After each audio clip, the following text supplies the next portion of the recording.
Na série Os Pré-Socráticos, agora trataremos sobre a escola eleática. Xenófanes nasceu em Cólafon e viveu entre os anos 570 a.C. e 475 a.C.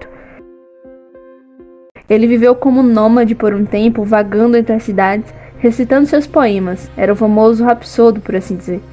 Mas além do talento com a arte, ser uma pessoa muito viajada fez de Xenófanes um pensador com ideias bastante inovadoras.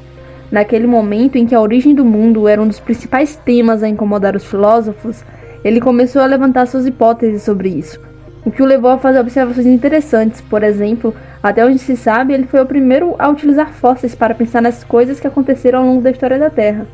Ele viu alguns fósseis de peixes e conchas em lugares muito distantes do litoral e pensou: vejamos bem, meu caro Sherlock, isso aqui já foi o fundo de um mar que não existe mais.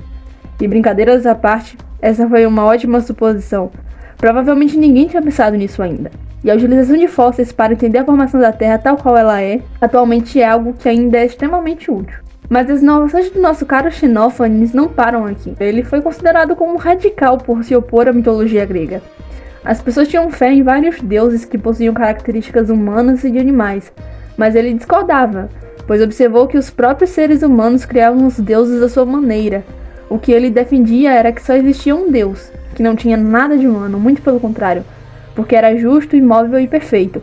E se tratava de um ser que nunca foi gerado, ou seja, sempre existiu. E esse ser era a unidade de todas as coisas. Por isso suas afirmações podem ser interpretadas como sendo um panteísmo idealista, pois ele dizia que toda a matéria compunha uma unidade, e que essa unidade era Deus. Xenófanes foi mestre do famosíssimo Parmênides, um dos filósofos mais conhecidos da escola eleática, e normalmente utilizam o pensamento dele como contraposição ao de Heráclito. Parmênides concordava com seu mestre sobre o ser uno, mas diferente de Xenófanes, ele não dava muito crédito para os conhecimentos adquiridos através da experiência, pois defendia que os sentidos mostram um mundo ilusório cheio de mudanças, e essas mudanças são como um resultado do vir a ser, e o vir a ser é o resultado da mistura entre o ser e o não ser.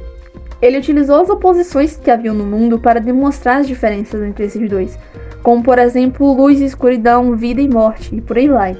Todas essas mudanças são pura ilusão, pois o que realmente existe é imutável.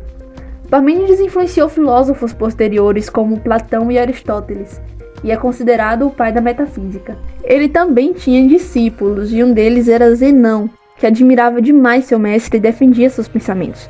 Para refutar aqueles de quem discordava, Zenão criava paradoxos com seus argumentos, mostrando como eles eram inválidos. Um desses paradoxos é o de Aquiles e a tartaruga, que mostra as diferenças entre os sentidos e a razão e como apenas a razão leva à verdade.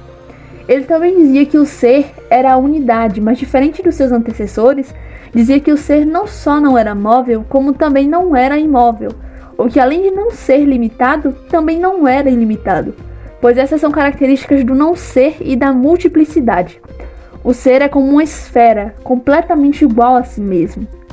Zenão era professor e ativista político e morreu como um herói após ser torturado por conspirar contra o tirano de sua época. Estes foram os principais filósofos da escola eleática. Ficamos por aqui.